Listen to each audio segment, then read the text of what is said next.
Bonjour à toutes et à tous. Bienvenue dans cette deuxième séance du cycle de webinaire Nourrir la ville. Je suis Capucine Franc, je suis chargée de mission urbanisme et santé chez Ecopolis. Ce webinaire est organisé par Ecopolis, qui est le pôle francilien sur le bâtiment et l'aménagement durable. En quelques mots, Ecopolis, c'est une association de loi 1901 qui a pour mission d'encourager le changement des pratiques des professionnels du secteur du bâtiment et de l'aménagement pour tendre vers un monde plus soutenable. Plus concrètement, pour ce faire, Ecopolis a quatre grandes activités. Les premières, c'est l'information et l'animation au travers de notre site internet, mais aussi de différents événements que nous organisons, notamment ce cycle de webinaires. À travers la formation aussi, on a une offre de formation sur catalogue sur les différentes thématiques de l'environnement ou des formations format personnalisé pour celles et ceux qui le souhaitent. On a aussi de l'accompagnement. Ecopolis porte trois démarches d'accompagnement de projet, deux démarches globales, quartier durable francilien et bâtiment durable francilien, et une démarche spécifique pour la qualité de l'air intérieur qui s'appelle ECRIN, qu'on porte depuis un an et quelques maintenant. Hop. Au sein d'Ecopolis, moi je pilote le programme d'action santé et urbanisme avec le soutien de l'Adriat, donc les services de l'État en Île-de-France, l'ADEME, l'Agence régionale de santé et la métropole du Grand Paris. Pour ce faire, je suis une sorte de mini-écopolis sur toutes ces activités que je fais, que voilà, je fais. Notamment, ce webinaire est organisé dans le cadre de ce programme d'action. On a aussi un groupe LinkedIn que vous pouvez retrouver dans le chat normalement, ou si vous voulez échanger avec d'autres professionnels sur vos pratiques d'urbanisme et de santé. Ce matin, on est réunis pour la deuxième session du cycle de webinaire Nourrir la ville, qui devrait se poursuivre en 5 rendez-vous tous les mois jusqu'à cet été, pendant lequel on s'interrogera sur le rôle des politiques publiques pour façonner des paysages alimentaires favorables à la santé de tous et toutes. Effectivement, l'alimentation, c'est un déterminant essentiel de la santé qui influence directement notre bien-être physique et mental. Une alimentation saine, ça permet de prévenir de nombreuses maladies chroniques comme le diabète, les maladies cardiovasculaires ou l'obésité. Au-delà des aspects nutritionnels, l'accès à une alimentation saine et durable, elle dépend de facteurs nombreux, notamment des facteurs économiques, sociaux et environnementaux, ce qui en fait un enjeu majeur de santé publique. L'environnement urbain, il a une influence forte sur les habitudes alimentaires, notamment sur l'accès au commerce de proximité, s'il y a des marchés par exemple, sur l'offre de restauration, mais aussi sur les inégalités socio-économiques qui conditionnent le choix des aliments. La concentration de magasins qui proposent des produits ultra transformés et la rareté d'alternatives locales et durables peuvent accentuer les risques de maladies chroniques comme l'obésité ou le diabète. Donc, repenser l'aménagement urbain et soutenir des systèmes alimentaires durables en ville, c'est des leviers essentiels pour améliorer la santé des populations urbaines. Et c'est ce à quoi on va réfléchir tous ensemble pendant tout ce cycle. Donc là, on en est au deuxième, le 8. Il y aura une autre séance en mai, une autre en juin et une dernière au mois de juillet pour finir d'ouvrir nos horizons.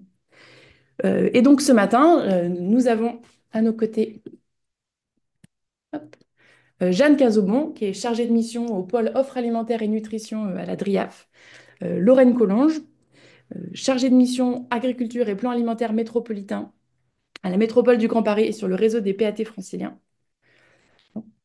Euh, Romain Desnaux, chargé de mission transition écologique au Conseil départemental de Seine-Saint-Denis, et Caroline Casas, qui est chef de projet alimentation durable à la ville de Gennevilliers.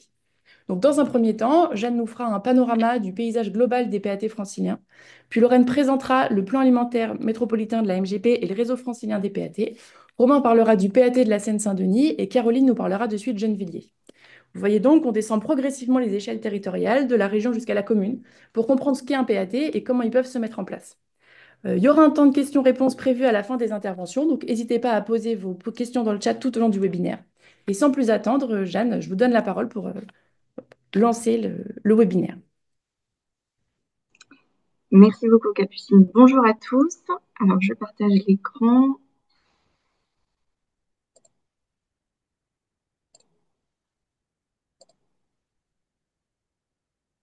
Hop, c'est bon. Est-ce que c'est bon? Oui, très bien. Alors, bonjour à tous. Donc, moi, je travaille à la DRIAF, qui est la Direction régionale interdépartementale et régionale de l'alimentation, l'agriculture euh, et la forêt. En fait, c'est le service déconcentré du ministère de l'Agriculture, de la souveraineté alimentaire en région Île-de-France et nous agissons sous l'autorité du préfet. Donc, cette première présentation, en fait, va vous donner le cadre de la politique nationale de l'alimentation et comment, à travers un certain nombre de leviers, elle œuvre à rendre accessible à tous une alimentation de qualité, saine et durable. Alors, tout d'abord, voilà, quelques éléments de contexte. Qu'est-ce que la politique nationale de l'alimentation et comment elle se décline? Alors, en fait, je vous ai présenté une frise chronologique qui montre l'évolution de la politique nationale de l'alimentation et comment elle se décline, notamment à travers le PNA, qui est le Programme national de l'alimentation, qui a vu le jour en 2010. C'est sa première édition et aujourd'hui, on en est à 3 éditions. La troisième s'étant terminée fin d'année dernière et un bilan a été publié. Si on revient sur les grandes étapes de l'évolution de la politique nationale de l'alimentation, on peut notamment citer ce qu'on appelle les EGA, les États généraux de l'alimentation, qui ont été établis en 2017 et qui ont abouti à la loi EGalim, qui vise à améliorer la rémunération des agriculteurs et à équilibrer les relations commerciales dans le secteur agroalimentaire. On y reviendra un petit peu plus tard dans la présentation. Et notamment, cette loi a instauré dans chaque région ce qu'on appelle le CRALIM. Le CRALIM, c'est le Comité régional de l'alimentation qui a pour vocation de mettre en œuvre le programme national de l'alimentation en région. Et c'est d'ailleurs une de nos missions à la DRIAF de déployer la politique nationale de l'alimentation en Île-de-France.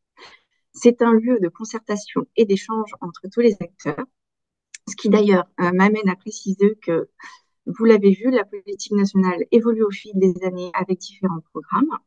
On en est à 3 PNA. Aujourd'hui, le but est de travailler une véritable démarche transversale avec tous les services de l'État qui ont un lien avec l'alimentation, notamment l'environnement, la santé, etc. Et ce, pour aboutir à ce qu'on appelle la stratégie nationale pour l'alimentation, la nutrition et le climat, de son petit nom, la SNOC. Voilà, cette SNOC, normalement, paraîtra en 2025. Et d'ailleurs, si vous voulez contribuer, il y a une consultation publique qui a été publiée la semaine dernière. Donc, vous pouvez œuvrer collectivement à cette transition alimentaire et agroécologique. Si je passe. Un petit zoom sur le programme national de l'alimentation, donc la 3e édition, la dernière. Donc, qui a été élaboré à la suite de la loi EGalim de 2018. Il est articulé avec le plan Nutrition nationale santé, ce qu'on appelle le PNNS, et il développe 3 axes thématiques qui sont la justice sociale, la lutte contre le gaspillage alimentaire et l'éducation alimentaire.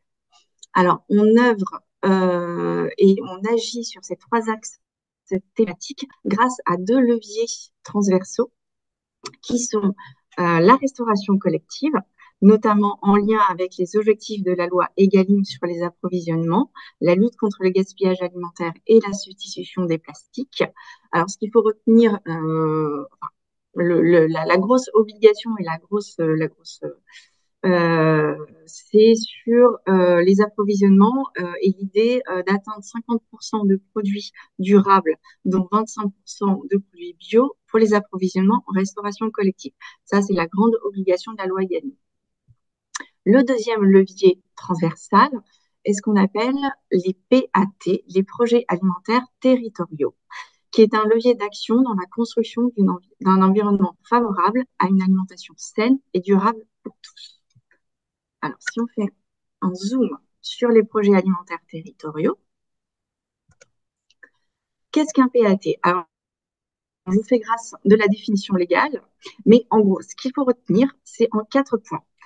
Les PAT, c'est un projet collectif, c'est-à-dire qui rassemble tous les acteurs du système alimentaire de la fourche à la fourchette, l'objectif étant de rapprocher le producteur et le consommateur. C'est un projet systémique, c'est-à-dire qu'il agit sur toutes les dimensions de l'alimentation, la santé, l'agriculture, la transformation, etc. Toutes les dimensions. C'est un projet de territoire, c'est-à-dire avec des actions de proximité pour les habitants au plus près des habitants. Et enfin, c'est un projet émanant d'une volonté politique, donc de collectivité avec un véritable engagement. L'objectif, c'est de développer une agriculture durable ainsi qu'une alimentation de qualité sur un territoire donné. Alors en 2024, en France, il y avait environ 450 PAT labellisés. Alors labellisés Vivien. En fait, l'idée pour le ministère en charge de l'agriculture, c'est vraiment de reconnaître ces projets alimentaires territoriaux et leur donner une véritable visibilité au niveau du grand public, des élus et des institutionnels. Donc, il y a deux niveaux de labellisation qui sont octroyés par le ministère en charge de l'agriculture.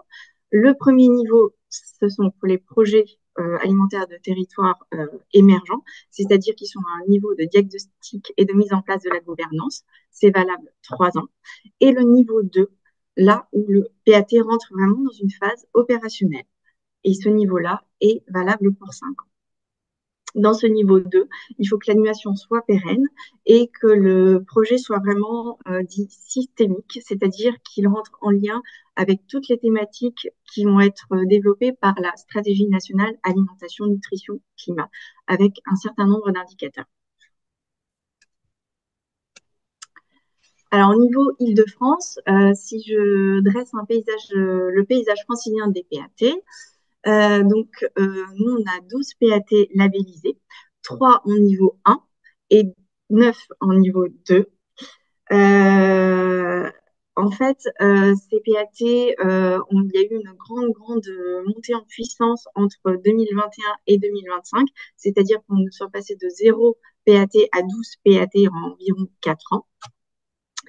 Ces PAT sont portés à différentes échelles territoriales, aussi bien des communes, des EPT, conseils départemental, on le verra par la suite avec la Seine-Saint-Denis, des territoires qui sont à cheval sur 2 départements, des territoires mixtes, c'est-à-dire portés par un comité d'agglomération et un parc naturel régional, par exemple. Donc, ce sont vraiment des échelles territoriales très variées. Et ces PAT, de par leur démarche systémique, agissent du coup sur toutes les dimensions de l'alimentation, mais en fonction de leur territoire, la configuration de leur territoire, peuvent mettre l'accent sur certaines thématiques en fonction du coup de leur territoire. Par exemple, ça peut être un peu plus du foncier si ce sont des PAT qui sont un peu plus ruraux ou par exemple la lutte contre la précarité alimentaire.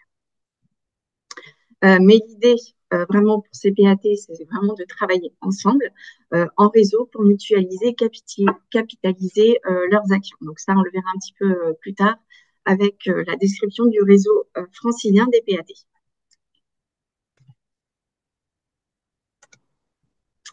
Alors, je viens de le dire, ces PAT agissent sur des thématiques et des actions collectives vraiment très variées.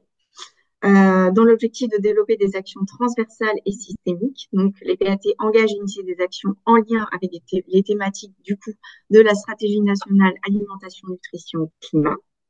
Donc, c'est très varié. Ça peut être la lutte contre le gaspillage alimentaire, la lutte contre la précarité alimentaire, l'éducation alimentation, la production agricole avec des enjeux très forts qui sont l'installation et la transmission des agriculteurs.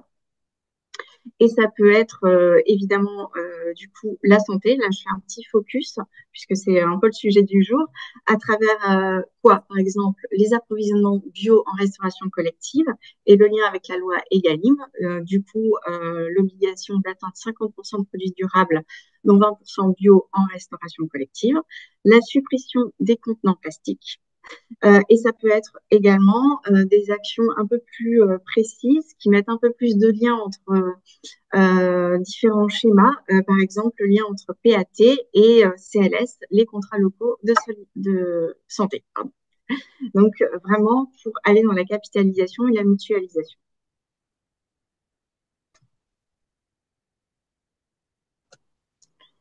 Alors, comment vivent ces projets alimentaires territoriaux? Donc, ils ont des financements internes, mais il y a également des financements de soutien, des dispositifs de soutien de l'État à travers des appels à projets soit régionaux, soit nationaux. Donc, des d'appels à projets du Programme national de l'alimentation, mais il y a également d'autres appels à projets, par exemple la planification écologique ou le plan France Relance qui a été initié en 2021. Donc l'idée, c'est de soutenir l'émergence de nouveaux PAT, donc pour les PAT de niveau 1, de soutenir les PAT qui veulent entrer en phase opérationnelle, donc niveau 2, et de soutenir la structuration de réseaux régionaux pour amplifier les actions.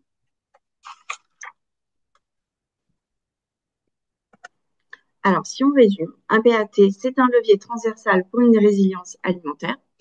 Donc, c'est quoi? Agir sur toutes les dimensions de l'alimentation, coopérer avec tous les acteurs du système alimentaire, être au plus près des habitants en ayant une approche participative, intervenir à l'échelle territoriale pour une action de proximité. Donc, les PAT, c'est quoi? Un outil au service des réflexions autour de la construction d'un environnement favorable à la santé et d'une alimentation saine, durable et accessible pour tous. Voilà. Donc, je vous ai juste mis une dernière slide pour en savoir plus. Vous pouvez consulter le site de l'ADRIAF où nous envoyer une demande ou des questions sur notre boîte dédiée alimentation. Voilà, je vous remercie beaucoup. Merci beaucoup, Jeanne, pour cette présentation très claire. Les questions seront posées à la fin, mais je suis sûre qu'il y en aura plein. Lorraine, on peut te passer la main à ton tour. Avec plaisir. Bonjour à toutes et tous. Est-ce que vous voyez bien mon écran? Oui, c'est bon.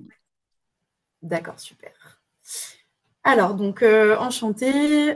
Donc, moi, c'est Lorraine Collomb. Je travaille à la métropole du Grand Paris en tant que chargée de mission agriculture, alimentation et en charge de l'animation du plan alimentaire métropolitain. Alors, vous avez dû sûrement remarquer que la métropole du Grand Paris ne figure pas dans la liste des PAT franciliens.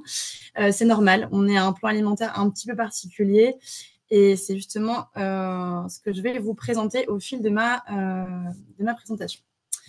Donc, petit rappel peut-être sur la métropole du Grand Paris, quel territoire ça représente. Donc, la métropole du Grand Paris, c'est une intercommunalité d'Île-de-France qui représente en gros le cœur urbain dense de l'Île-de-France. Répartis sur 5 départements et qui intègre au total 130 communes. Répartis sur 11 établissements publics territoriaux. Donc, c'est les intercommunalités comme Pleine Commune, Est Ensemble, Grand Paris, Grand Est, que vous voyez en couleur sur la carte.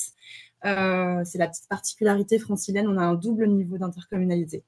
Et donc, cet grand ensemble représente la métropole du Grand Paris, un total de 7 millions d'habitants sur un peu plus de 800 km². Et donc, des particularités sur ce territoire-là, évidemment, beaucoup de bouches à nourrir, mais à peine 2% de surface agricole utile sur le territoire. Un territoire très urbain, dense, évidemment. Et donc, voilà, beaucoup de réflexions à mener sur l'alimentation et ce que disait Jeanne juste avant, de rendre accessible cette alimentation à toutes et tous. Par ailleurs, c'est un territoire qui est relativement inégalitaire. On constate que 40% de la population sur la métropole est en situation d'insécurité alimentaire, c'est-à-dire qu'elle n'est pas en mesure de se nourrir à hauteur de 3 repas par jour, ce qui est une situation relativement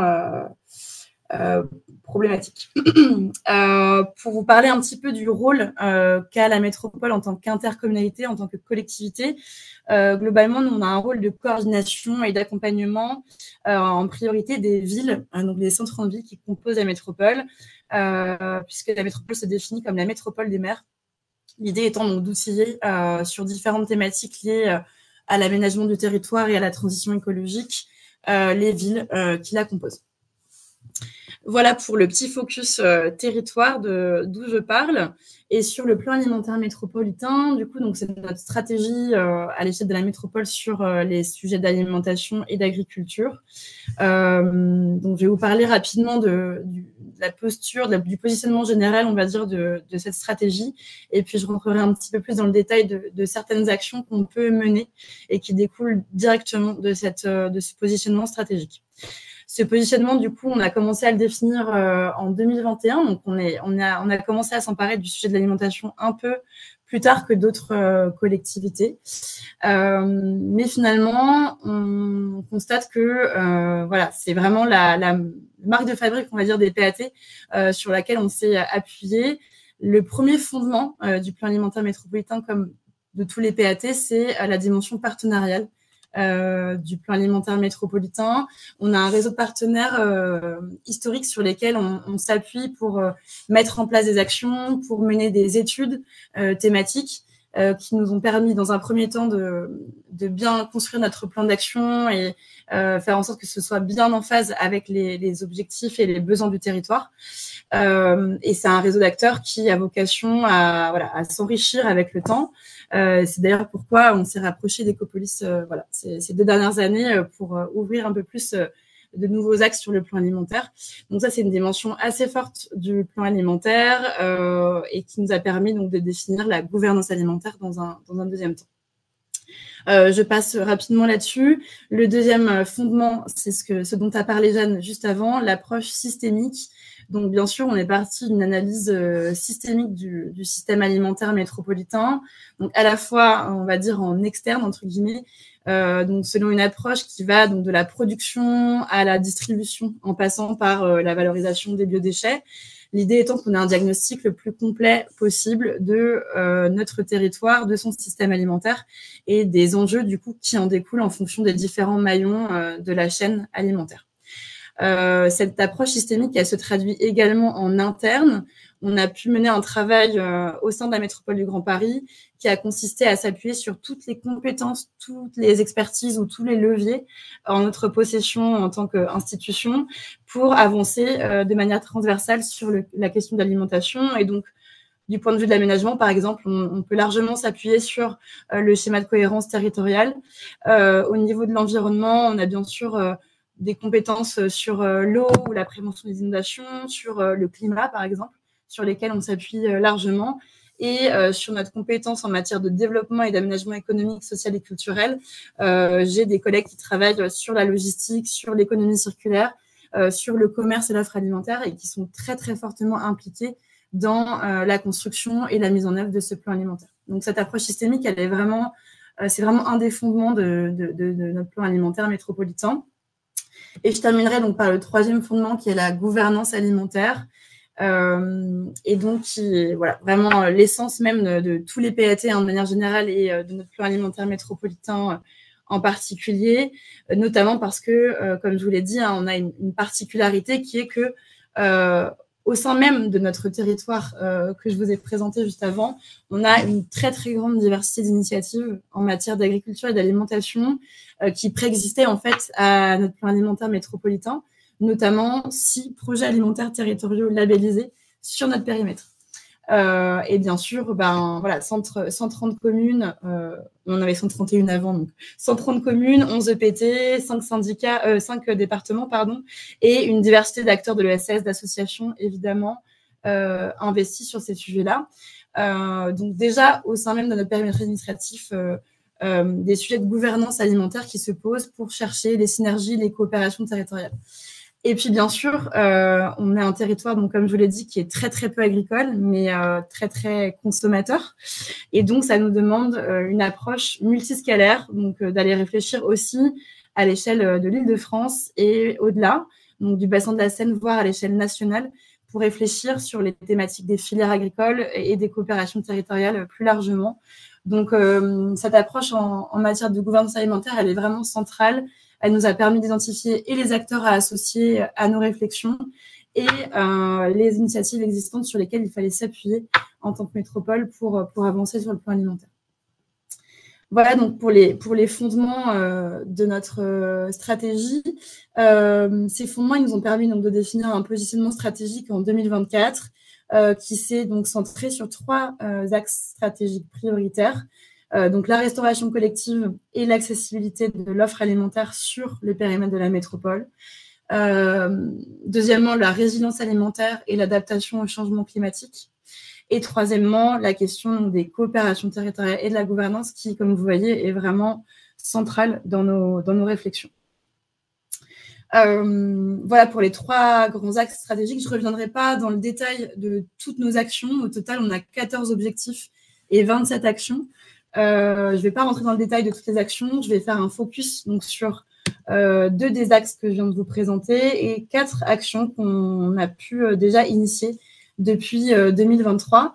Donc 2 actions sur la restauration collective et 2 actions sur les coopérations territoriales et la gouvernance qu'on a définies comme des actions prioritaires dans notre plan d'action et donc on souhaite prioriser à horizon 2030 dans nos actions et dans nos moyens de manière générale. Donc pour entrer un peu plus dans le détail sur la restauration collective, l'idée, c'est de construire une boîte à outils pour la transition de la restauration collective métropolitaine. Qu'est-ce qu'on appelle restauration collective métropolitaine? C'est donc, comme je vous l'ai dit, hein, on est la métropole des maires, on est composé de 130 communes, et c'est bien sûr ces communes qui ont la compétence en matière de restauration collective, qui ont la compétence en matière d'achat public pour leurs restaurants, soit scolaires, soit administratifs, ou même leurs EHPAD ou leur portage à domicile, par exemple. Et donc, nous, ce qu'on va faire sur la restauration collective, c'est outiller ces communes pour leur permettre d'avancer en matière de transition dans leurs approvisionnements, notamment vers des produits plus durables. Ça se décline en 2 actions principales pour le moment au niveau de la métropole du Grand Paris. Premièrement, c'est le programme des cantines engagées dans la transition alimentaire, où là, on va venir structurer un réseau des gestionnaires de restauration collective, donc des techniciens au sein des communes qui sont en charge de la restauration collective, pour leur permettre de se connaître déjà les uns les autres. On est sur un grand territoire, les villes ne se connaissent pas forcément toujours entre elles, et pourtant, il y a énormément de choses à mutualiser, des savoirs, des compétences, des retours d'expérience. Et donc, nous, on structure un réseau, on anime un réseau de ces techniciens de restauration collective, de ces gestionnaires, pour leur permettre de monter en compétences, voire de structurer des mutualisations dans leurs achats à terme, etc. Ça, c'est la première chose. Et le deuxième axe de ce programme, c'est l'appel à projet qu'on pilote, appelé Restauration collective bio et locale, où là, l'idée, c'est justement d'accompagner les communes dans l'atteinte des objectifs de la loi Egalim dont parlait Jeanne juste avant. La loi Egalim, elle oblige les gestionnaires de restauration collective à atteindre 50% d'alimentation durable dans leurs restaurants, dont 20% de bio. Donc l'idée, c'est que nous, on s'appuie sur le groupement des agriculteurs bio d'Île-de-France, un de nos partenaires historiques, pour les aider à augmenter justement la part de produits bio et durables dans leur restaurant. Et ça, c'est un accompagnement vraiment à la fois individuel et collectif sur différents modules qu'on essaye d'adapter vraiment aux besoins de chaque commune. Donc sur les marchés publics, sur le gaspillage alimentaire, sur la formation des cuisiniers, la formation, la sensibilisation des agents qui encadrent la pause méridienne sur l'alimentation durable. C'est vraiment voilà, une diversité de modules qui viennent s'adapter aux besoins de chaque commune. Voilà pour le programme Cantine engagée. Et le deuxième volet sur la restauration collective qu'on peut mettre en place, c'est la partie outils de mise en relation entre les acheteurs publics, du coup les communes qu'on accompagne, et les producteurs ou les fournisseurs qui viennent approvisionner du coup les restaurants scolaires ou administratifs. Là-dessus, on travaille bien sûr là encore avec nos partenaires sur 3 actions principales. À l'échelle Île-de-France, on travaille avec la Chambre d'agriculture de la région Île-de-France sur l'accompagnement des producteurs dans la réponse au marché public. On sait bien que les producteurs, voilà, leur métier, c'est de produire de l'alimentation, hein, bien sûr. C'est pas forcément de répondre à des marchés publics initialement. Et donc, nous, on les accompagne de plus en plus pour savoir répondre à ces marchés publics qui demandent un certain nombre de logiques, de connaissances des documents administratifs pour permettre de faciliter, en fait, l'approvisionnement en produits franciliens dans les restaurants de la métropole du Grand Paris. Deuxièmement, c'est les cellules d'accompagnement acheteurs-fournisseurs qu'on mène avec notre partenaire Agri-Paris-Seine. Là, l'idée, c'est de dézoomer un petit peu. On passe à une échelle bassin de la Seine. Et l'idée étant de mettre en relation des acheteurs, là encore, avec des fournisseurs durables du bassin de la Seine. Donc là, on va jusqu'à la Normandie ou à Lyon. Donc, ce qui nous permet d'avoir une diversité de produits aussi à pouvoir proposer à nos acheteurs pour la restauration collective. Et le troisième outil qu'on est en train de mettre en œuvre, c'est une plateforme de mise en relation, là encore, acheteur-fournisseur, qui est développée par notre partenaire AgriParisSen. L'idée étant, en gros, d'avoir un outil informatique qui permet tout simplement de faire les outils d'animation que j'ai pu présenter juste avant.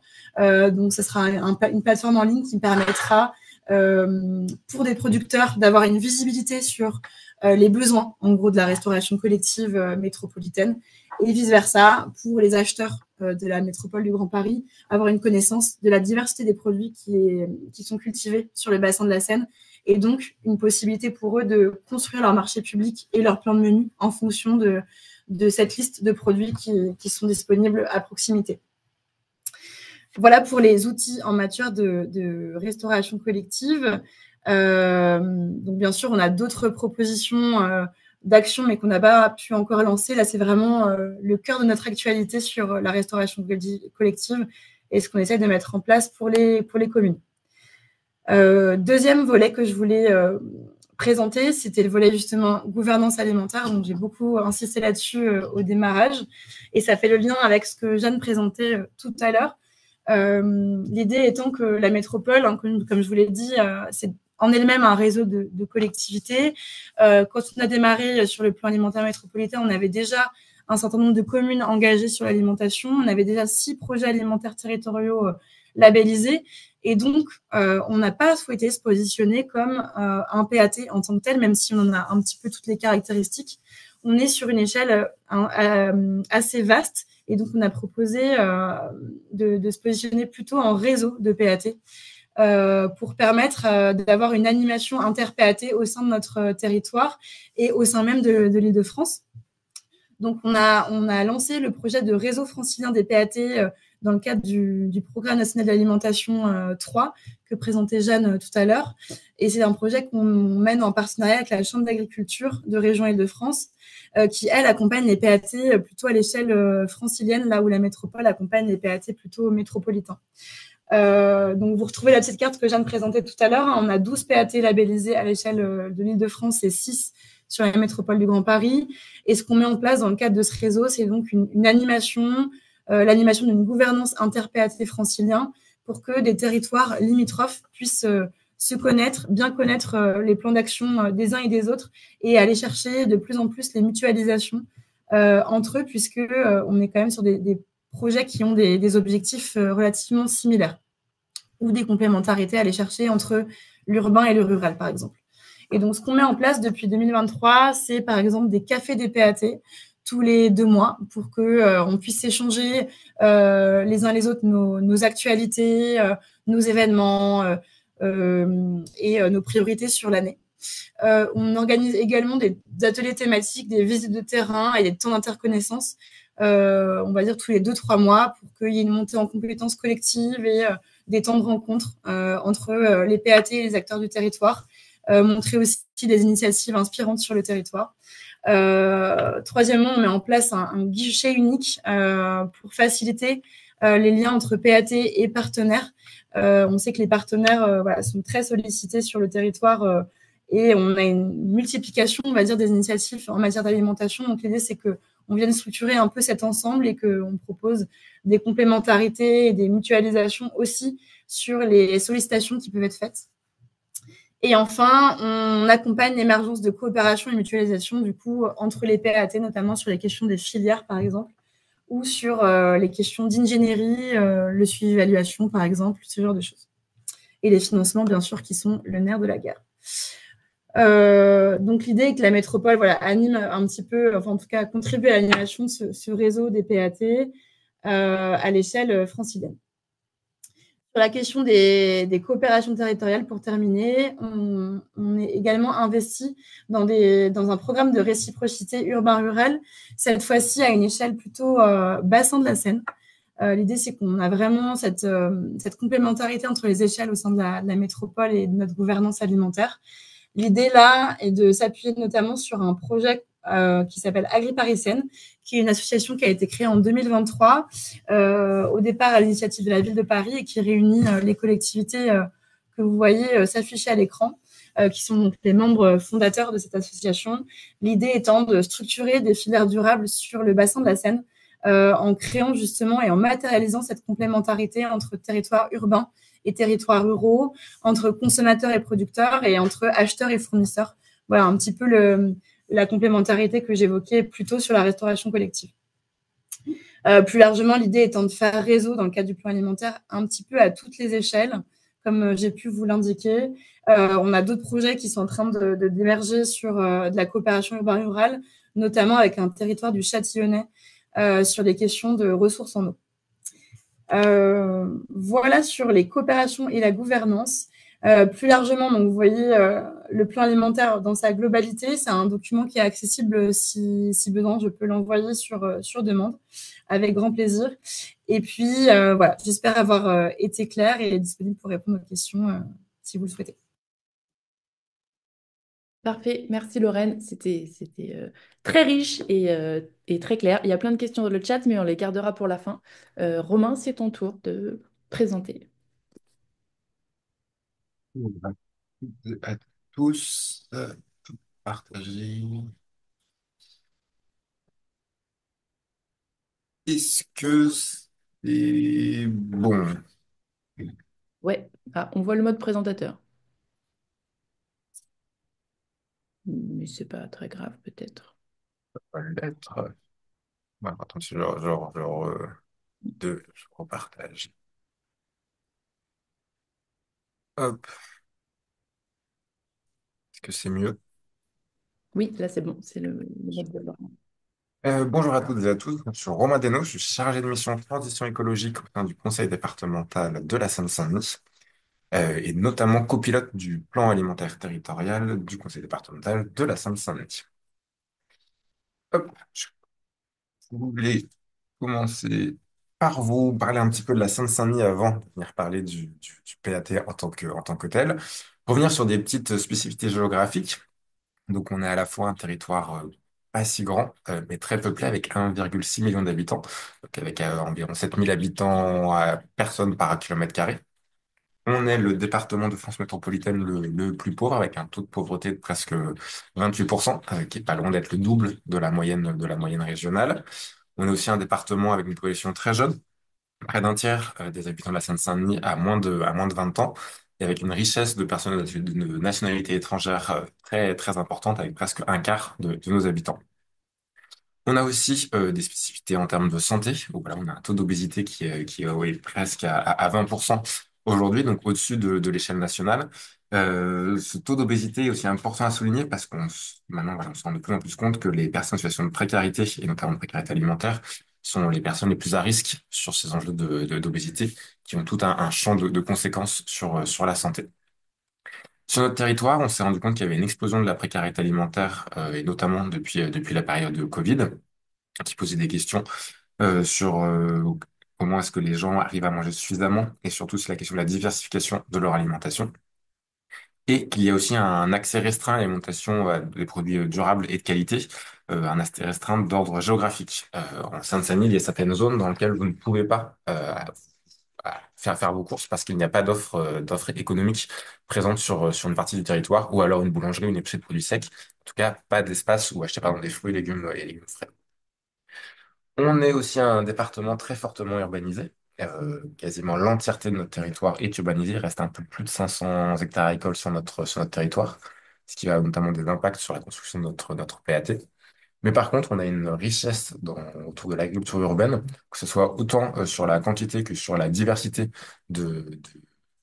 d'acteurs et de collectifs citoyens présents sur cet enjeu-là, qui rappellent notamment la mémoire de la ceinture maraîchère que la Seine-Saint-Denis était il y a encore 50 ans pour Paris.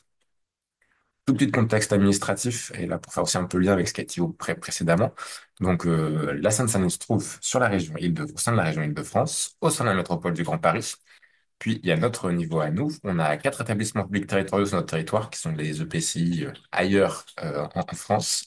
Et on a aujourd'hui, pardon, je l'ai pas non plus mis à jour ma slide, on a 39 communes depuis le début de l'année. Le PAT en Seine-Saint-Denis. Alors, il y a eu ce PAT existe en Seine-Saint-Denis depuis maintenant 4 ans.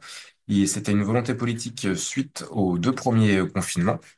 Et à un double constat, celui de l'explosion de la précarité alimentaire, et notamment l'apparition de nouveaux publics dans les différentes files de lutte contre la précarité alimentaire, et notamment on pense aux étudiants et étudiantes ou aux personnes âgées, et qui est aussi venu illustrer la qualité des produits qui étaient distribués au sein des différents dispositifs de lutte contre la précarité alimentaire, et notamment une faible présence des produits frais, tels que les légumes, enfin les fruits ou légumes de saison. Durant le confinement, certaines initiatives ont pu être mises en place, notamment en lien avec les acteurs de l'agriculture urbaine, qui ont tendance à fournir des paniers à MAP ou autres des entreprises. Donc, durant le confinement, plus d'entreprises et donc, qui sont retrouvées en surproduction. Et donc, des liens ont été faits entre des acteurs de l'agriculture urbaine et des acteurs de l'aide alimentaire, que nous, département, voilà, on s'est engagé dans cette démarche de PAT, notamment pour essayer de renforcer et de maintenir dans du temps long ce lien entre différents acteurs de la boucle alimentaire. Il y a aussi un autre risque qui est apparu durant le confinement, celui de risque de rupture d'approvisionnement, parce qu'on est sur un territoire où il y a plus d'espace de production ou très peu d'espace de production. On est aussi sur un territoire où il y a très peu d'espace de stockage. Et donc, on est un peu à flux tendu sur les questions d'approvisionnement alimentaire.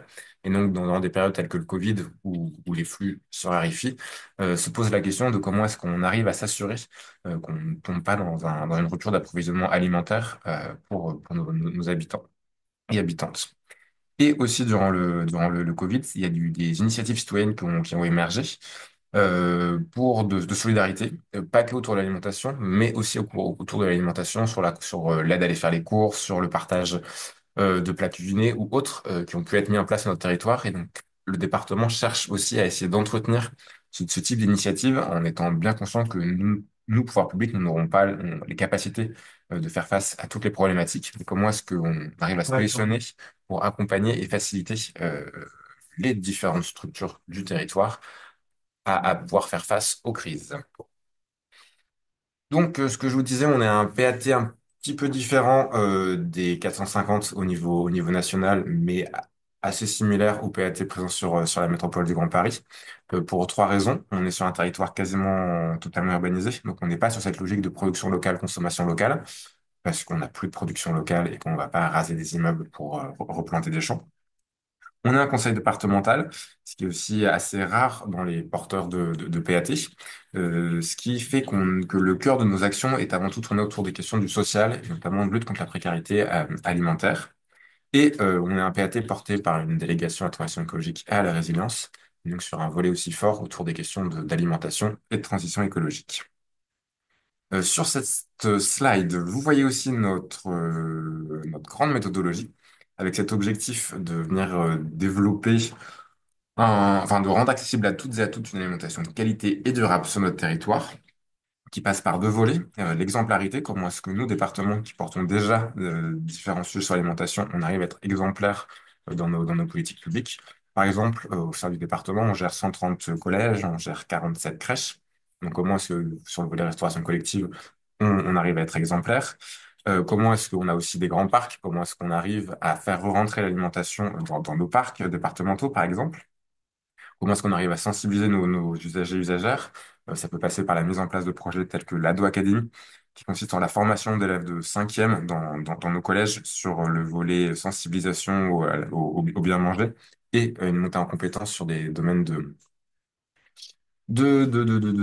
pardon, d'ambassadeurs. Voilà, le message puisse passer aussi plus facilement entre pairs que par des professionnels et qui peut être parfois un peu descendant. Et sur un volet accompagnement des acteurs du territoire, autant public, associatif, ESS, collectif citoyen, sur ce volet alimentation, avec vraiment une boucle alimentaire. Donc, en Seine-Saint-Denis, on parle plutôt nous, de l'assiette à l'assiette, plutôt de la terre à la fourchette, parce qu'on considère que c'est plus important et plus significatif sur un territoire de partir du contenu de ce que les gens mangent plutôt que du volet production, pour vraiment avoir cette notion de systémique et d'intervenir sur l'ensemble de la boucle alimentaire. On a une grande méthodologie qui reprend l'acronyme du PAT, avec le P pour la dimension de production de possibles et de connaissances. À la fois en subventionnant des études, on a publié en novembre dernier un observatoire du système alimentaire en Seine-Saint-Denis, mais aussi en faisant circuler les études et travaux produits par d'autres acteurs sur notre territoire, avec une volonté en fait de venir construire une culture commune et ensuite peut faciliter l'interconnaissance et le partage de projets entre acteurs de notre territoire. On a le A pour agir, c'est une volonté très forte de nos élus, de ne pas chercher à rédiger un grand plan d'action qu'ensuite on mettra en œuvre, mais vraiment de partir de ce qui fonctionne sur le territoire. Quand ça fonctionne, comment est-ce qu'on peut accompagner au changement d'échelle? Ce qui ne fonctionne pas, comment est-ce qu'on peut travailler pour que ça fonctionne? Mais vraiment de partir d'éléments concrets. Et le T pour tisser du lien et donc d'être dans ce rôle d'animateur d'un réseau des différentes parties prenantes autour de l'alimentation sur notre territoire, en facilitant l'interconnaissance, les rencontres. Par exemple, tous les ans, on organise des rencontres annuelles qui sont un peu ces grands moments d'échange pour l'ensemble des acteurs du territoire intéressés par nos sujets.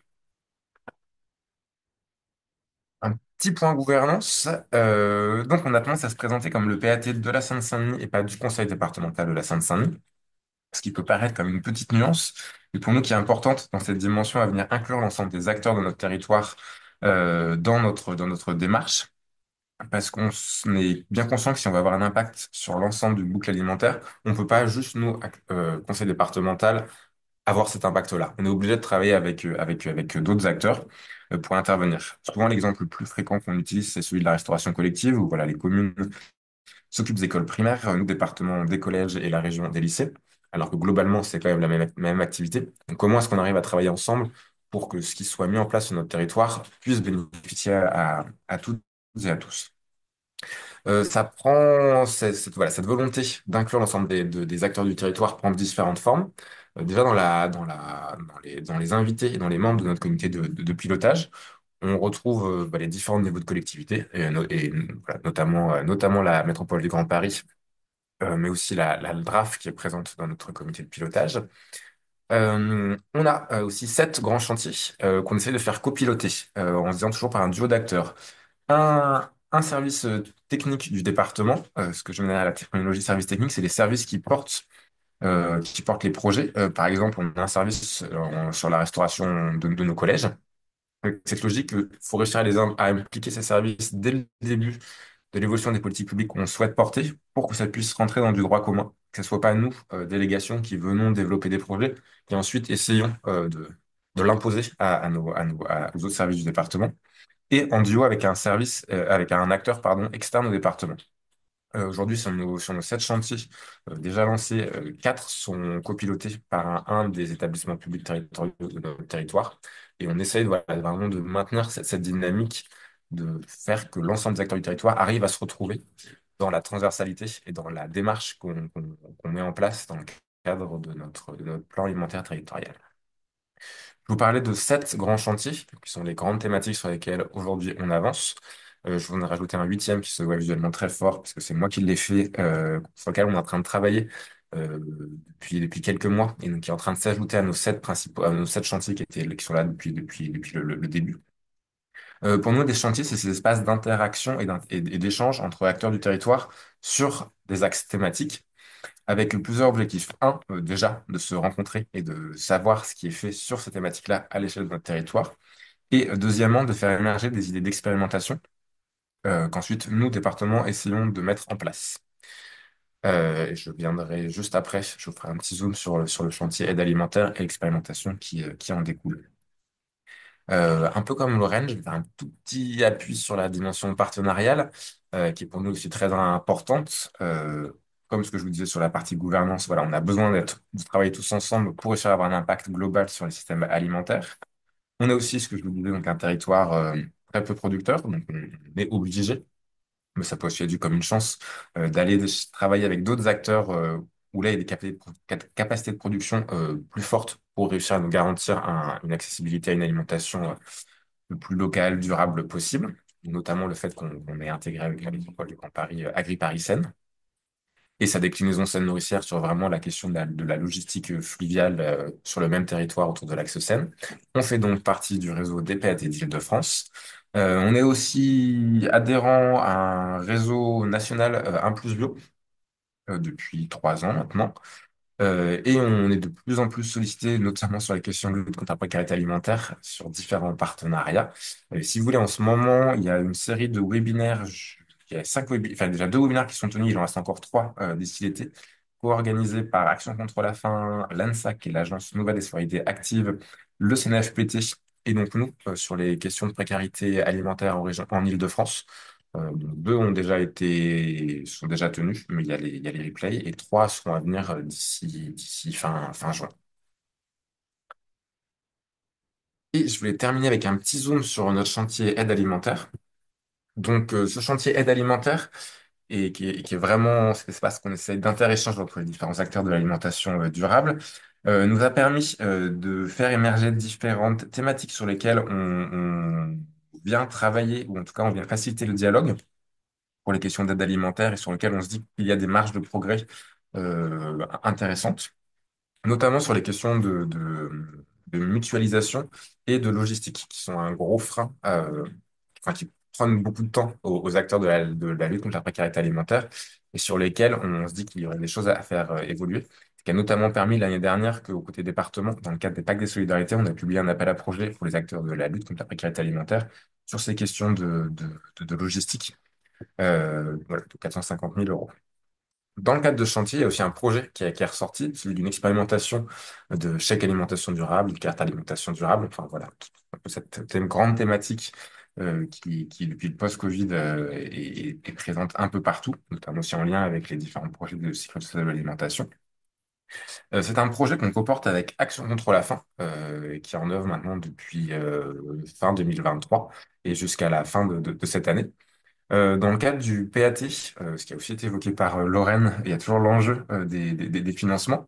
Avec Action contre la faim, on s'était rencontrés au début 2023 dans le cadre d'une formation et d'initiatives partagées qu'on portait et d'envie partagée. Et on a commencé à se voir régulièrement en essayant de se dire qu'une potentielle source de financement pourrait un jour apparaître du côté de l'État pour nous aider à mettre en place une expérimentation autour d'un chèque alimentation durable, qui est intervenu à l'été 2023 avec le programme Mieux manger pour tous, auquel on a répondu conjointement et donc qui nous permet de financer en partie cette expérimentation.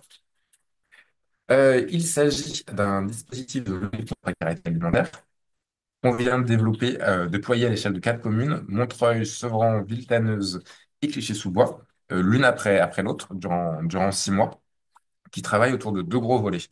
Un, de transfert monétaire. On vient mettre sur une carte ticket restaurant 50 euros par personne et par mois, utilisable dans l'ensemble des magasins adhérents. Alors, c'est notre prestataire, c'est le groupe Up, mais voilà, qui est acceptable dans une énorme majorité de magasins du quotidien, avec vraiment cette idée de venir travailler la question de la dignité et du libre choix de personnes en situation de précarité alimentaire, parce que là, c'est une carte restaurant visuellement qui ressemble à n'importe quelle carte restaurant.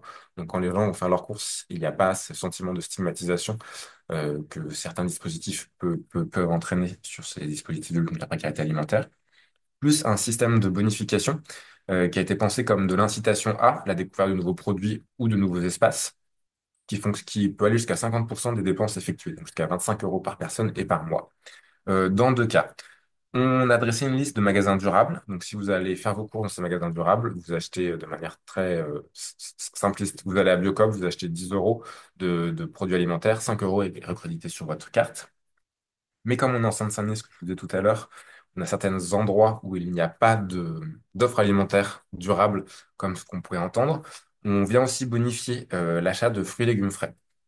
Donc, si vous allez, autre exemple voilà, si vous allez à Carrefour, vous allez acheter 10 euros de fruits et légumes frais, vous serez recrédité de 5 euros sur votre carte, sur votre carte. À côté de cette partie transfert monétaire, il y a une partie accompagnement santé et nutrition. À l'échelle de chacun des 4 communes, on a publié un appel à projet pour que des acteurs associatifs viennent nous proposer des parcours de sensibilisation, d'ateliers, de découvertes, pour accompagner à l'évolution des pratiques alimentaires de nos usagers et usagères. On se rend compte, là, voilà, que maintenant qu'on a la liste des acteurs associatifs sur les 4 territoires, qu'il y a 3 grandes catégories d'actions qui en ressortent. Les cours de cuisine, sous toutes leurs formes, ça peut être cours de cuisine végétarienne, cours de cuisine anti-gaspi, cours de cuisine petit prix, cours de cuisine adaptation de vos recettes traditionnelles avec moins de sucre, moins de matière grasse. On a aussi beaucoup d'actions pour l'agriculture urbaine et de sensibilisation sur ces enjeux-là, et sur des actions d'accompagnement à faire ses courses pour comprendre les différents labels, les différences de prix entre produits. En tout, on va toucher 1350 usagers qui sont répartis en fonction de nos quatre territoires. Montreuil s'est finalisé en décembre dernier. En ce moment, Sevran et Villetaneuse sont en cours. Clichy-sous-Bois va démarrer à la fin début mai. Et donc, on aura fini nos quatre territoires fin 2025, avec ensuite un double objectif. Un, de développer tout un plaidoyer vis-à-vis de l'État sur des potentielles solutions d'évolution des dispositifs de la précarité alimentaire, mais aussi, nous, départements, interroger nos différents dispositifs existants pour essayer d'une manière, être un peu plus efficace sur nos manières d'intervenir et d'accompagner les personnes à sortir des situations de précarité et pas juste à venir pallier un moment de crise où on vient apporter une aide. Donc voilà, c'était pour un exemple un peu concret de ce qu'on peut faire dans le cadre du PAT sur la thématique de la lutte contre la précarité alimentaire. Et je vais finir. Parfait. Merci beaucoup, Romain, pour cette présentation très riche à nouveau. Vraiment, voilà, c'était très bien. Merci beaucoup. Caroline, c'est ton tour de présenter le PAT de Gennevilliers. Alors, est-ce que vous m'entendez ou pas? Content. Ok, super, parce que j'ai mis les écouteurs. Hop. Et est-ce que vous voyez bien mon écran? Ouais. Non, alors désolé, c'est pas la bonne présentation. Juste 2 petites secondes. Hop.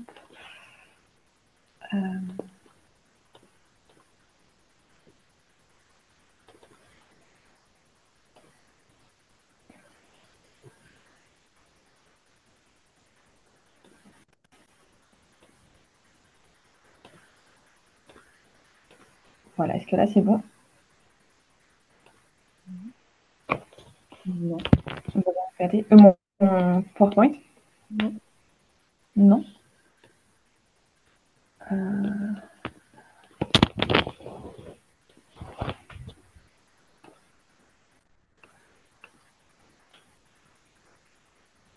Là.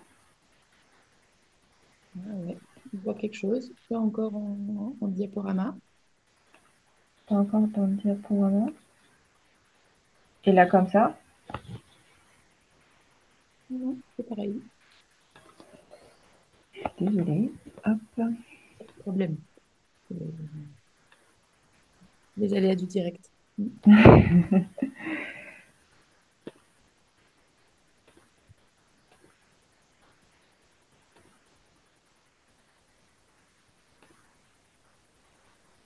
Non, c'est la même chose. C'est la même chose. Très bien. Hop. Sinon je vais le faire sans. Mais là toujours pas. Non, ça n'est pas en plein écran. On voit le diaporama, mais ça n'est pas en plein écran. Ah ok. Est-ce que là c'est en plein écran? En général, il faut l'ouvrir avant, non? En plein écran sur votre propre ordi. Et après, vous faites le partage peut-être. C'est que je peux pas le faire en plein écran, sinon j'ai pas la main. Je suis que sur un seul écran. Sinon, si ça vous dérange pas en plein écran. Ouais. Ok, bon, désolée. Donc du coup, pour me présenter, donc moi je suis Caroline Cassa, je suis chef de projet alimentation durable donc à Gennevilliers et je suis en charge du PAT, de la stratégie municipale sur l'alimentation durable. Donc pour vous présenter un peu la temporalité du PAT de Gennevilliers. Donc en fait, on a déposé notre premier niveau, en fait, notre première demande de niveau 1 PAT en avril-juin 2022. En sachant qu'au départ, on n'était pas forcément dans une optique d'être candidat pour être PAT à l'échelle de la ville. On s'est posé beaucoup la question de l'intérêt d'un échelon communal. Et en fait, le cheminement vers le PAT s'est fait par le biais d'un projet de ferme que je vous expliciterai par la suite. Mais en fait, en travaillant sur le projet de ferme, on a tiré la question du gaspillage alimentaire, on a tiré la question des approvisionnements et en fait, on a de fil en aiguille on est parti sur plein d'autres sujets liés à l'alimentation. Et en fait, on s'est dit, il faut faire une stratégie municipale bien cadrée sur l'alimentation qui ne peut pas être que le projet de la ferme. Et c'est comme ça que petit à petit, en fait, on arrivait vers la question d'être labellisé PAT et en parallèle, pouvoir candidater pour avoir des cofinancements. Donc du coup, en juillet 2022, nous obtenons le PAT niveau 1 et nous sommes lauréats d'un appel à projet lancé par la TRIAF qui nous permet en fait de se lancer vraiment de façon opérationnelle sur ces sujets-là, de cofinancer des actions, de cofinancer des postes, dont notamment le mien, et d'appuyer le développement en fait d'actions par des partenaires sur le territoire. 2 ans se passent de niveau 1 et en janvier 2024, on commence à préparer l'évaluation en fait, de notre PAT et on rentre dans un processus de définition de la nouvelle stratégie. En fait, la première, on l'avait vraiment pensée assez rapidement et on n'avait pas eu le temps des échanges en fait avec les collègues. Moi, j'étais arrivée quelques temps avant, mon responsable aussi, donc on n'avait pas encore la connaissance de toutes les directions et de tous les collègues avec lesquels on pouvait travailler. Chose qu'on a fait sur le PAT niveau 2 et du coup, en fait, on a eu des instances techniques où on a re-questionné les actions qui avaient été mises en place, s'il fallait les poursuivre ou pas, s'il fallait modifier certaines actions et on s'est davantage posé la question des impacts qu'on voulait en fait avoir via ce PAT et des indicateurs, comment on pouvait vraiment évaluer ce qu'on faisait.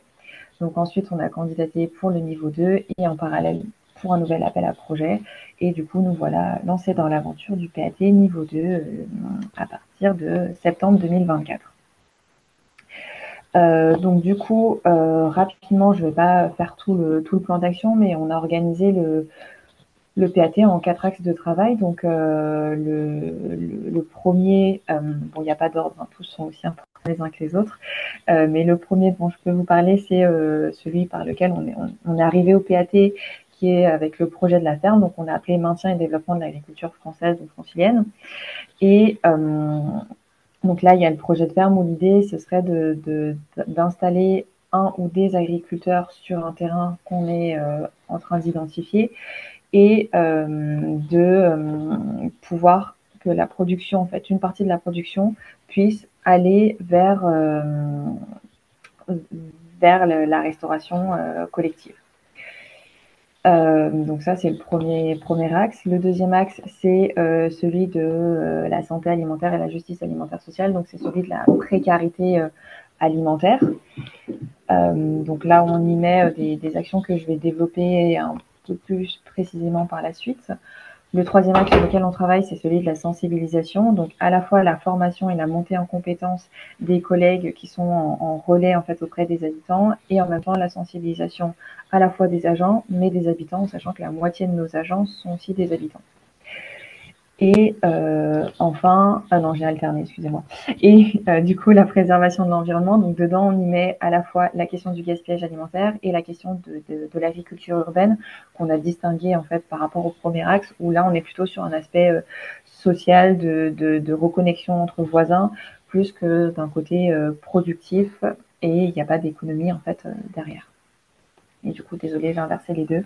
Donc, ce que je disais sur la sensibilisation aux enjeux alimentaires. Donc le PAT, il s'organise donc en fait en plusieurs instances de décision et de travail. Donc ce qu'on appelle des coordinations alimentation durable qu'on organise environ tous les 3 à 4 mois. Donc ça dépend aussi des sujets qu'on a à traiter tous ensemble, où ça réunit en fait un spectre assez large de directions. Donc ça va de l'enfance, la petite enfance, la direction générale à laquelle moi je suis rattachée, le CCS, les services scolaires, l'environnement. Enfin c'est vraiment assez large. D'ailleurs, il manque une direction dedans qui est la direction de la santé. Mais voilà, donc c'est une coordination vraiment technique. Après, donc, un comité technique partenarial qu'on a pour objectif d'arriver à réunir une fois par an avec tous les partenaires avec lesquels on travaille en fait sur le PAT, donc les associations et autres structures. un comité de pilotage qu'on organise 2 à 3 fois par an, soit pour prendre des décisions, soit plutôt pour du suivi, pour faire un petit point de là où on en est, un peu un bilan. Et du coup, donc ça qu'on avait fait qu'une fois, mais qu'on aimerait bien arriver à mettre plus en place, c'est un comité de pilotage partenarial. Donc, hop, excusez-moi. Est-ce que vous voyez mes messages qui arrivent de Teams ou pas du tout? Non, c'est bon, on voit que ton Non, écran. c'est bon. Ok, parce que désolée, j'ai les collègues qui écrivent en même temps. Du coup, donc un comité de pilotage, donc voilà, partenarial. Et du coup, là, c'est une petite image en fait des partenaires avec lesquels on a travaillé, ou on travaille sur le PAT1 ou le PAT2. Donc là, on va retrouver la Maison de la Solidarité, Ferme d'Avenir, donc sur le projet de la ferme, AgroParisTech, avec lesquels on a travaillé pour un diagnostic sur les freins et leviers à l'accès à l'alimentation durable. Enfin voilà, toute une série de partenaires qui en fait agissent sur un ou plusieurs des axes du PAT. Et du coup, donc, je vais vous présenter quelques actions plus en détail sur la partie précarité alimentaire, qui est en fait un axe sur lequel on a beaucoup travaillé en lien avec le CCAS. Donc une première action qui est le réseau VRAC Seine-Ouest, donc qui s'est monté sur 3 villes du 92, qui a pour objectif en fait dans les quartiers politiques de la ville de mettre en lien les agriculteurs et les habitants de ces quartiers pour favoriser l'accès en fait à une alimentation durable à des prix qui soient accessibles, donc à des prix coûtants ou à des tarifications à moins de 10%, voire plus 10 pour les habitants qui auraient les moyens financiers de le faire. Et l'objectif, c'est bien sûr d'un point de vue donc, économique, c'est un point de vue social aussi, mais aussi de santé, parce que voilà, on a un peu une prévalence des problématiques de santé dans les quartiers politiques de la ville. Donc l'accès à une alimentation durable, c'est aussi voilà, favoriser ces déterminants de santé et aussi donc pour l'environnement, parce que c'est VRAC à la fois pour le nom vers un réseau d'achat en commun, mais aussi pour du vrac parce que les produits sont retirés en vrac. Donc en septembre 2024, on était à peu près à 120 adhérents. Donc aujourd'hui, en janvier 2025, enfin en mars 2025, on est passé à 150 adhérents, donc le maximum que pouvait accueillir une antenne. Et en fait, l'objectif, c'est de viser à peu près 70% des personnes qui adhèrent, qui habitent en quartier politique de la ville, et 30%, ce qui permet, en hors QPV, ce qui permet d'équilibrer en fait le budget. Et on a fait une petite étude l'année dernière pour voir s'il y avait déjà eu des modifications d'habitude d'achat grâce à l'effet VRAC. Et en fait, on voit qu'il y a quand même 50% des adhérents qui ont augmenté leur consommation de produits bio grâce à VRAC et par la même occasion qui ont aussi, en dehors de VRAC, pu acheter d'autres produits en bio. Voilà, donc un autre projet qui a commencé en 2023, qui est une mise de l'achat de produits, de repas en restauration collective. Donc chez nous, la restauration collective, c'est une compétence qui a été transférée au CIRAC, qui est un syndicat intercommunal qui est sur 4 villes, 2 villes du 92 et 2 villes du 93. Et en 2023, en fait, on récupérait les invendus du CIREC pour les donner à la Maison de la Solidarité, qui fait de l'accueil de jour sur Gennevilliers et qui fait des repas sur la période hivernale. Donc on avait fait ça de janvier à mars 2023. On a réitéré l'expérience l'année dernière où cette fois-ci ce n'était plus des invendus mais des achats qui étaient payés, tout simplement parce que le CIREC a signé des conventions de dons des invendus avec excellent excédent et du coup il se retrouvait avec très peu d'invendus. Donc on est passé à un système de repas achetés. On a aussi augmenté la quantité des repas puisque en fait on livrait pour 50 personnes 50 repas, sauf que les quantités pour des adultes ne sont pas les mêmes pour des personnes en très grande précarité ou parfois c'est le seul repas de la journée. Donc on a augmenté pour avoir des repas plus complets et on poursuit en fait chaque année pour la période hivernale on a passé l'expérimentation, on est vraiment sur une initiative où on a quand même une grosse difficulté, c'est arriver à faire financer cette initiative. Donc cette année, c'est la première année sans cofinancement, donc on s'est réparti en fait, ce qui n'était pas le cas avant où c'était le CCAS qui prenait en charge le reste à charge. Cette année, on a partagé entre le CCAS, la ville, la Maison de la Solidarité et le CIREC qui nous fait un prix solidaire. Et du coup, j'ai oublié de préciser, donc c'est sur les 5 repas du midi d'une semaine, c'est 3 repas qui sont pris en charge du coup par le CIREC et 2 repas donc exclusivement pour la Maison de la Solidarité. Mais ça a permis d'augmenter en fait les quantités aussi sur les autres jours payés par la Maison de la Solidarité et aussi de diversifier. Par exemple, donc eux, ils préfèrent avoir une viande tous les jours. C'était pas possible quand il n'y avait pas les repas du CIREC, mais là, avec le fait qu'on ait des repas 3 jours par semaine qui soient assurés, eux, les autres jours peuvent avoir de la viande. Et il y a aussi la question de la dignité et de l'accès à des produits frais. Voilà, on échangeait avec la directrice de la Maison de la Solidarité qui disait c'est souvent la double peine parce qu'ils ont les invendus des grandes surfaces avec des produits ultra transformés. Là, c'est des produits frais, des produits bio parce que le CIREC est soumis à la loi Egalim. Donc, il y a une question de la dignité aussi. C'est des repas qui sont spécifiquement faits pour eux avec des produits frais. Et enfin, une dernière action qu'on met en place qui a pour but de récupérer les invendus sur les marchés forains et de les redistribuer à des associations d'aide alimentaire.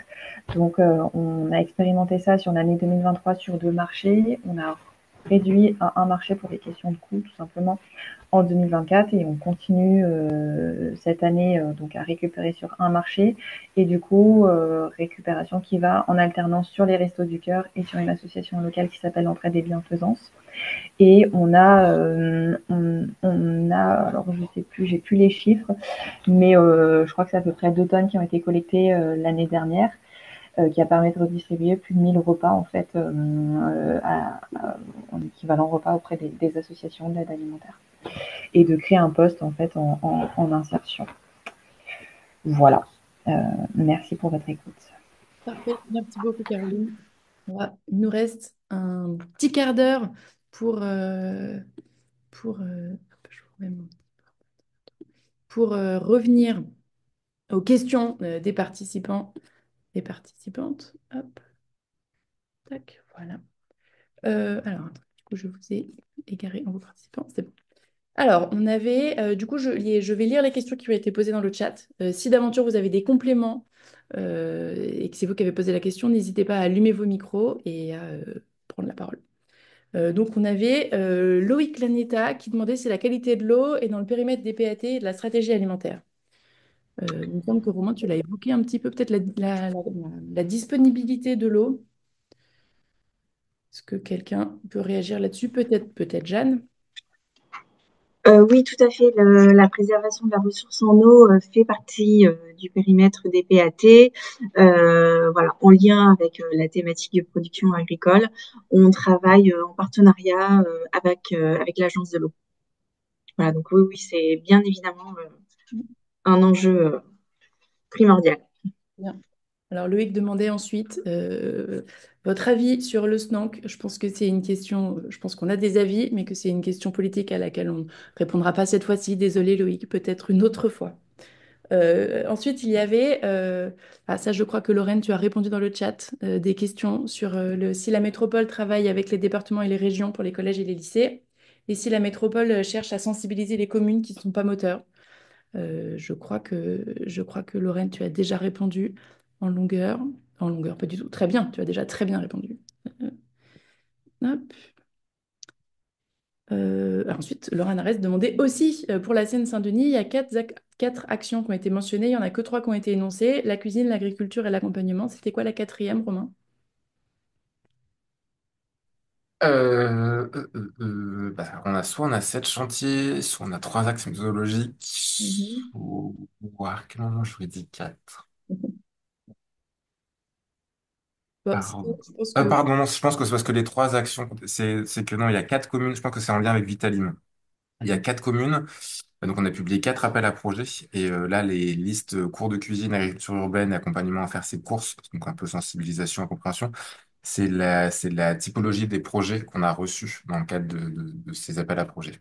On est sur 4 territoires et ça, c'est les 3 grandes catégories d'actions qu'on a soutenues dans le cadre de ces appels à projets. Et juste tout petit retour en arrière, ce sera très rapide sur l'eau.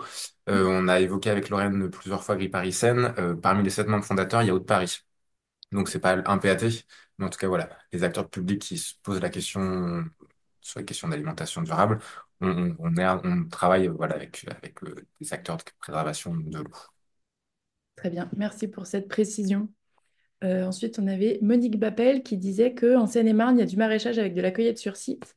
Est-ce que ces espaces de plein champ sont inscrits dans les PAT d'Île-de-France?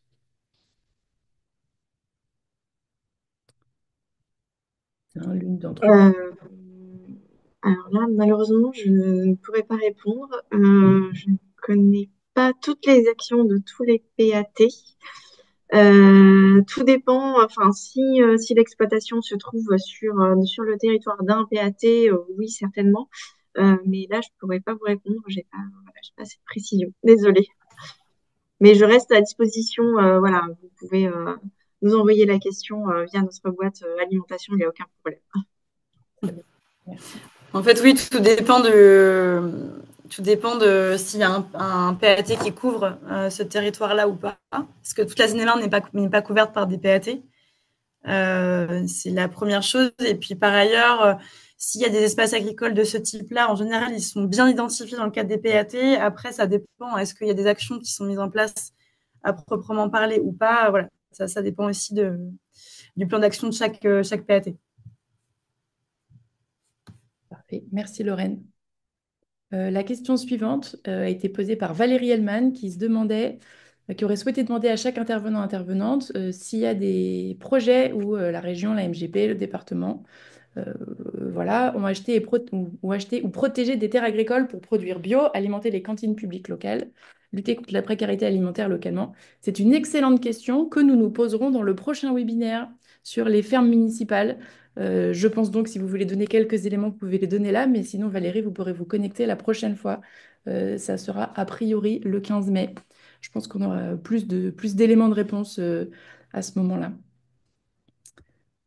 Voilà. Ouais, peut-être en très rapide, sans rentrer sur ces questions des fermes municipales. C'est vrai que nous, en région Île-de-France, et notamment sur la métropole du Grand Paris et de Lorraine, tu me dis si je dis n'importe quoi, se pose aussi beaucoup la question, c'est qu'on n'a plus de fermes, on n'a plus d'espace d'agriculture, et donc cette question d'accompagner à l'émergence de projets sur le territoire, c'est souvent très, très minime. Le gros appel à projet qui va quand même dans ce sens-là, est porté par la ville de Paris, Pariculteurs. Et depuis 3 éditions, on est venu, nous, par exemple, du département Seine-Saint-Denis. C'est un appel à projet de la ville de Paris, mais qui est maintenant plus large que juste le territoire de la ville de Paris. On vient mettre à disposition du foncier départemental, mais à chaque fois, on est sur des espaces de 2, 3 hectares. Donc, pas sur une vocation totalement productive et grand format, en tout cas pas suffisamment pour approvisionner nos collèges, nos crèches, ce type de structure. Mais là, on est plus sur la mise à disposition de foncier. Et tout en travaillant toujours à Paris-Seine, pardon, c'est un peu la marotte aujourd'hui, où c'est vrai que c'était posé un peu la question de est-ce que nous, collectivités, allons acheter des terres sur des territoires producteurs pour nous assurer de l'approvisionnement. Et le choix aujourd'hui est plutôt en train d'être réfléchi autour de la question de la coopération. Comment est-ce que Paris-Seine vient faire le lien entre des territoires producteurs et des territoires consommateurs et qu'on n'avait pas à s'approprier des, des parcelles à différents endroits. Donc, on est un peu plus en ce moment sur un volet coopération que achat, que achat. Très bien, merci. Peut-être pour compléter très rapidement, effectivement, on est plus dans une logique de c'est un peu tout ce qu'on a mis en avant de coopération avec d'autres territoires, etc. Et de recherche de complémentarité aussi via les leviers qu'on a en notre possession, à savoir la restauration collective, notamment. Après, nous, sur la métropole, donc, comme tu disais, Romain, bon, on n'a plus beaucoup de foncier agricole, c'est sûr. On a encore un peu plus de 70 exploitations agricoles. Alors, c'est soit des parcelles d'exploitations agricoles foncières qui sont sur la métropole ou des petites exploitations agricoles, qu'on essaye du coup de maintenir absolument, voire de transmettre. Donc, on a bien sûr, comme partout, des cas de départ à la retraite d'agriculteurs ou d'agricultrices proches. Donc, on essaye aussi d'anticiper ce phénomène-là pour que les transmissions puissent être faites de ces exploitations à des nouveaux porteurs de projets. Et ça, du coup, essentiellement, ça passe par des partenaires. On travaille beaucoup avec la SAFER, Île-de-France, Terre de Liens, la Chambre d'agriculture, Abiosol sur ces sujets-là. Parce que nous-mêmes, on n'est pas forcément compétents. On essaye juste, en tout cas, de faire en sorte que ces exploitations-là restent des espaces agricoles déjà et qu'elles soient bien transmises à des nouvelles activités agricoles. Donc, c'est plutôt un rôle indirect que peuvent avoir les PAT sur ces sujets-là en général, mais en tout cas, voilà, on essaye d'intervenir là-dessus. Et après, Romain, tu évoquais l'agriculture urbaine. De plus en plus, on voit des communes qui veulent revaloriser effectivement du foncier public pour une activité agricole. Alors, souvent sur petites parcelles, mais c'est quand même des espaces qui sont importants. Et donc là, je ne veux pas trop spoiler le prochain webinaire. Merci Lorraine de faire un peu de teasing. La question suivante a été posée par Monique Bappel qui demande si Bordeaux Métropole a interrogé l'exemple de l'Île-de-France sur la logistique fluviale. Pas à votre connaissance, c'est possible, mais... Je crois qu'ils font plein de choses très chouettes sur la logistique, Bordeaux Métropole, mais je n'ai pas plus de détails. Je ne sais pas. Très bien. Peut-être pour une prochaine fois. Ensuite, nous avons Quentin Montiège de l'EHSP qui nous demande si, pour refaire le lien avec la thématique urbanisme et santé, puisque l'alimentation est un fort enjeu de l'approche urbanisme favorable à la santé, dans quelle mesure les PAT entraînent des liens avec les principaux documents de planification à l'échelle des collectivités, les PLUI, le SCOT, les PSAET, etc. Alors, pour répondre à cette question, je me permets, hein. Oui, les PAT font le lien avec ces différents documents. En fait, ça fait partie des critères de labellisation des projets alimentaires territoriaux. Ça fait partie du prérequis sur l'articulation avec les schémas structurants existants. Et les PAT doivent absolument faire le lien, soit en cours de réflexion pour le niveau 1, soit que ce soit établi pour le niveau 2 avec ces différents schémas structurants. Oui, en effet. De quelle façon ça s'articule? Alors, qu'il soit cohérent avec un ou plusieurs objectifs de ces schémas. Ok, très bien. Merci Jeanne. Ensuite, Vicky Moore nous précise qu'il n'est pas recommandé de manger de la viande tous les jours dans les paniers de Gennevilliers. Je suis sûre que c'était un mot rapide pour dire ça. Valérie Hellman nous demande Gennevilliers, toujours Caroline, c'est pour toi. Où sont les terres pour alimenter la cantine? De quelle taille ça fait? Alors les terres ne sont pas aujourd'hui achetées, c'est en cours.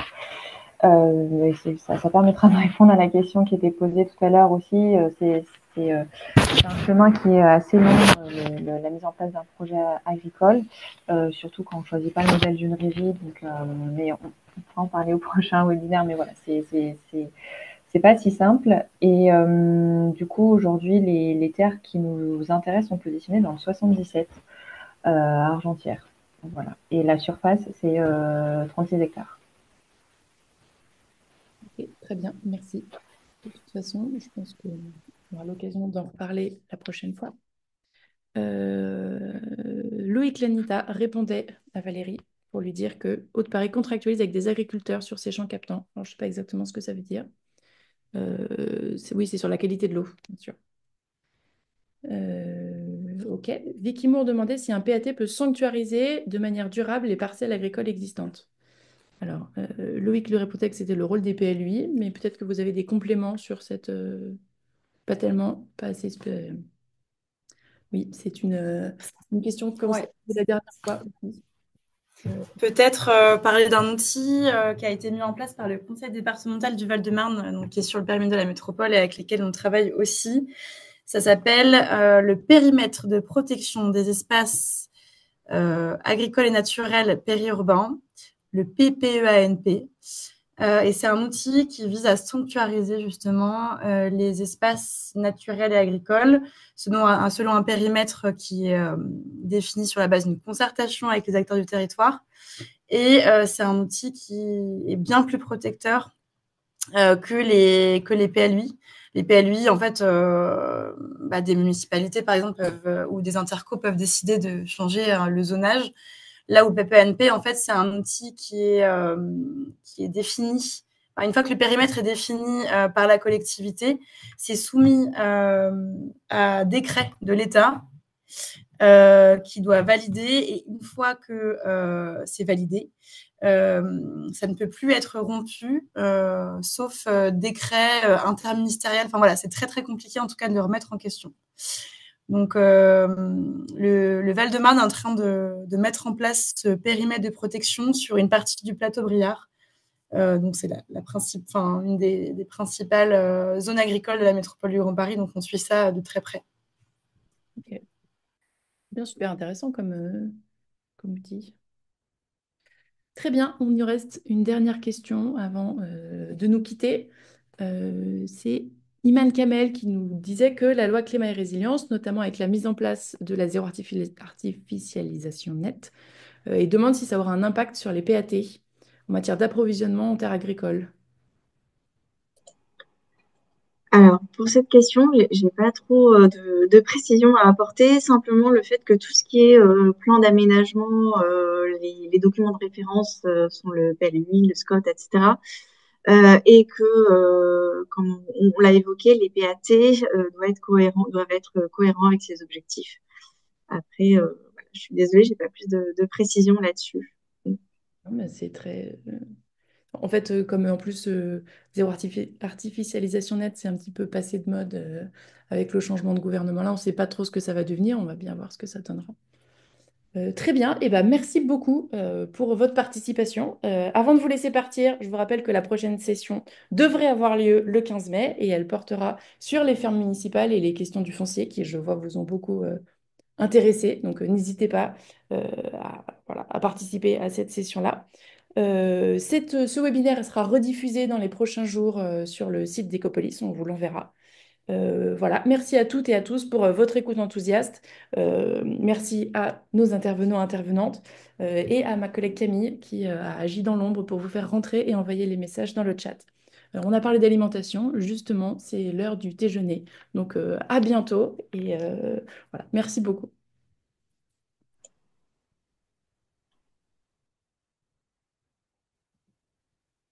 Merci Capucine, merci à toutes et tous. Bonne Et journée. bonne journée, au revoir. Merci, très bonne journée. Au revoir.